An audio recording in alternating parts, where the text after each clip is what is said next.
सिद्धश्रवाः स्वस्ति नः पूषा विश्ववेदाः स्वस्ति नस्तार्क्ष्यो अरिष्टनेमि स्वस्ति नो बृहस्पतिर्दधातु। ॐ भूर्भुवः स्वर्गौरिवभूम्नः पृथिवी वरेण्यः तस्यास्ते पृथिवी देवयजने।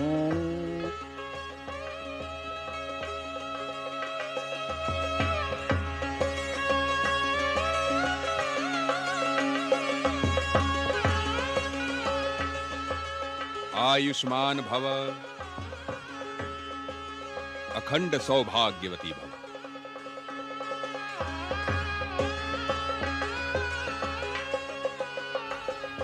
आयुष्मान भव, सौभाग्यवती भव। यदि आप न होते केशव तो मेरी मांग जीवन भर सुनी रहती। आपने मुझे ये वर देकर मुझे कृतार्थ कर दिया। हमने कुछ नहीं किया कुलवधु मोरवे। वर वधु के जोड़े तो स्वर्ग में बन जाते हैं, धरती पर तो केवल औपचारिकता निभाई जाती है। तुम्हें घटोत्कच के लिए और घटोत्कच को तुम्हारे लिए ही बनाया गया था। हमने तो केवल तुम दोनों का मिलाप करवाया है।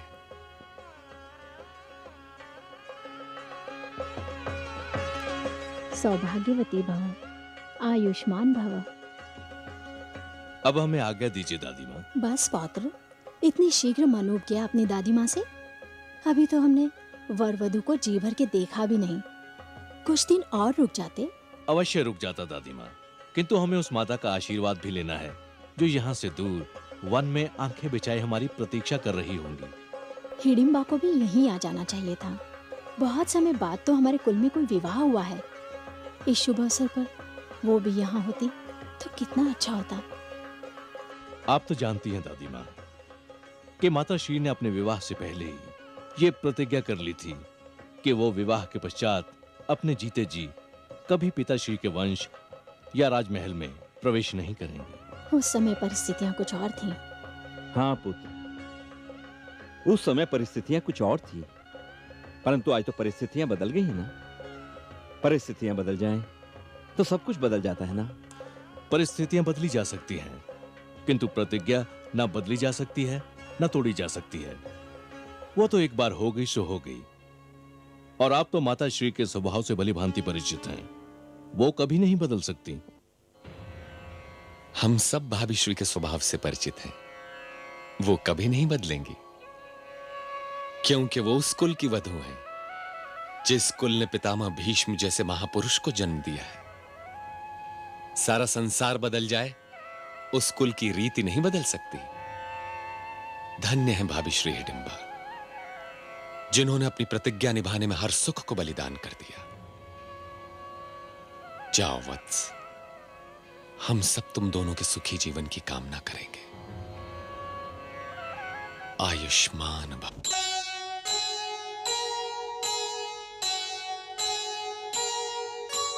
कृपा कृष्ण की हो गई, मिला सकल परिवार। वधू और वर को मिला शुभाशीष उपहार, शुभाशीष उपहार।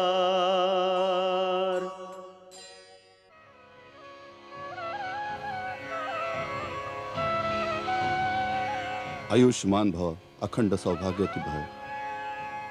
आयुष्मान भव, सौभाग्यवती भव। विजयी भव पुत्र।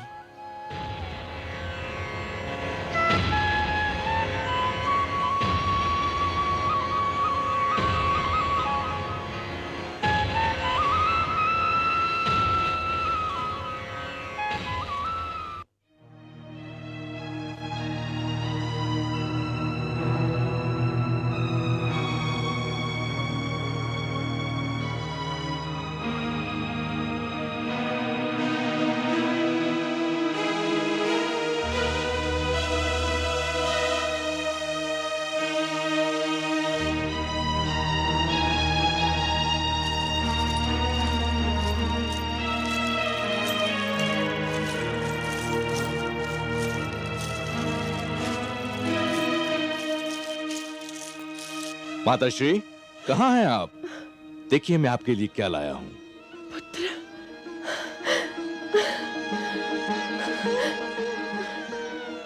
माताश्री, ये आपकी बहू है।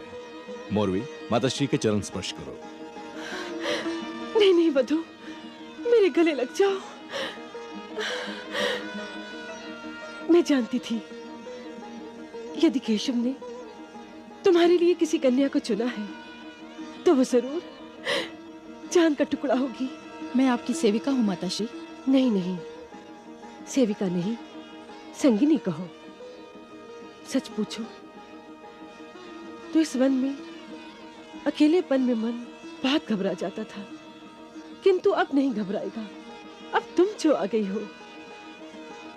और सुनो, यदि तुमने वधु को दुख दिया तो मुझसे बुरा कोई नहीं होगा, समझे? समझ गया माताश्री। नई वधु मिली तो पुत्र पुराना लगने लगा। नहीं नहीं, ये बात नहीं है पुत्र। वधु के आने से मां के प्यार पर पुत्र का अधिकार बस आधा हो जाता है। शेष आधा अधिकार तो बहू का होता है। नारी तो अर्धांगिनी होती है, अपने पति की हर दुख सुख में साथी होती है। उसके आने से वंश बढ़ता है, कुटुंब बढ़ता है। किंतु मुझे एक बात की चिंता अवश्य है।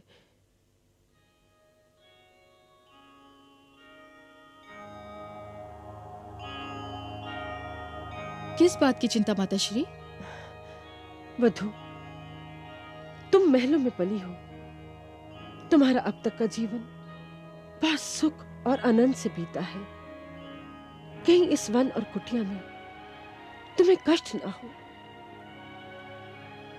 प्यार यदि कुटिया में मिले तो ऐसी कुटिया महलों से श्रेष्ठ होती है। और इस वन में तो मुझे दूर दूर तक आपका प्यार दिखाई दे रहा है। बस मुझे आपका आशीर्वाद मिलता रहे और मुझे कुछ नहीं चाहिए।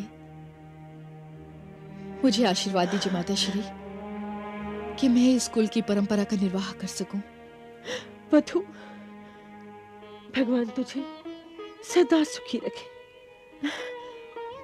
तुझे मेरे पति जैसा महावीर और तेरे पति जैसा बलवान पुत्र दे। रुको, मैं अभी आई।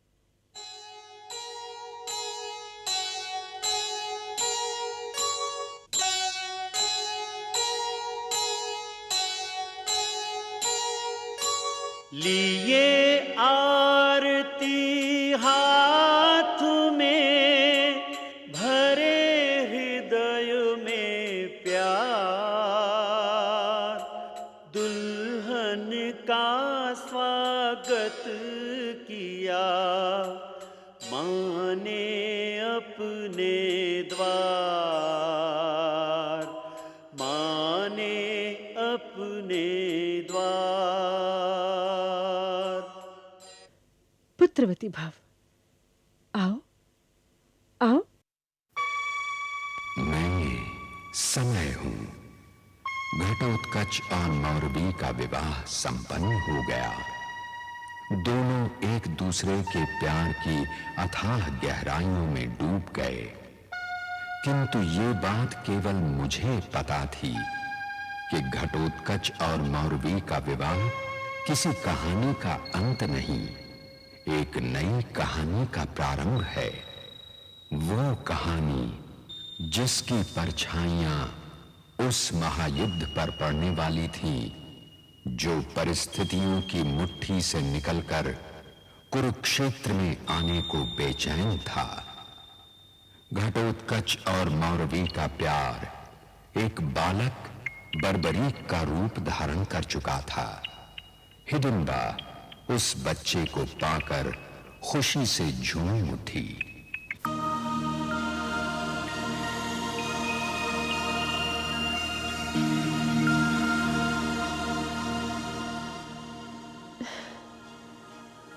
इसके केश कितने अच्छे हैं, घने और घुंघराले। मैं इसे बरबरिक कहूंगी। घने और घुंघराले बालों वाला बरबरिक है ना पुत्र वधु? पुत्र पुत्र घटोत्कच, इधर आओ ना। जी माताश्री। चलो मेरी पुत्र वधु को धन्यवाद दो। क्यों माताश्री? क्योंकि इसने तुम्हें और हमारे कुल को एक पुत्र दिया है। मैंने भी तो इसे पुत्र दिया है, मुझे भी तो धन्यवाद मिलना चाहिए।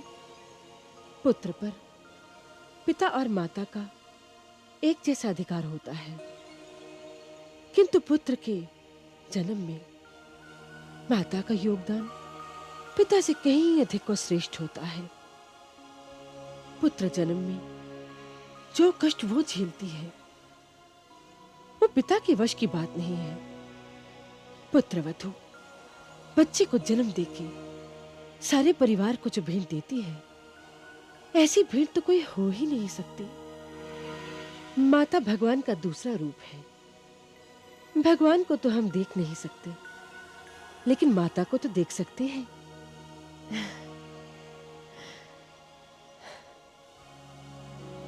जाओ अपने पिताश्री के पास जाओ। हमारे पौत्र के जन्म का शुभ समाचार सुनकर वो अति प्रसन्न होंगे।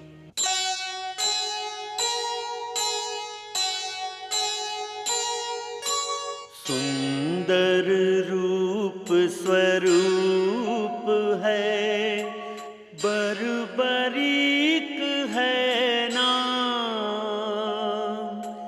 देखें बनते हैं यही कैसे खाटू श्याम, कैसे खा